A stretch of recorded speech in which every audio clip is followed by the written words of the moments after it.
அப்படியே அழுங்காமல் தின்னு. அப்படியே அப்படியே எழுந்திரிச்சு நின்று நான் போட்டு வரேன். அப்படியே நின்று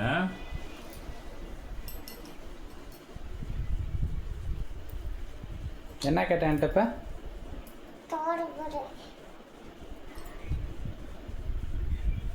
பெரிய தந்தட்டியாக இருக்குது தோடு.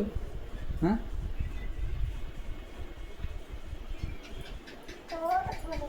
ம் இந்த தோடு போதுமா? ம் இவ்வளோ பெரிய தோடு தான் போடணுமா?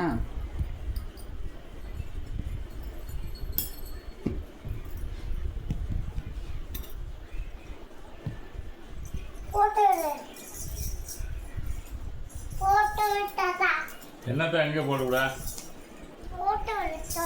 தோடு போட்டு விடுவா.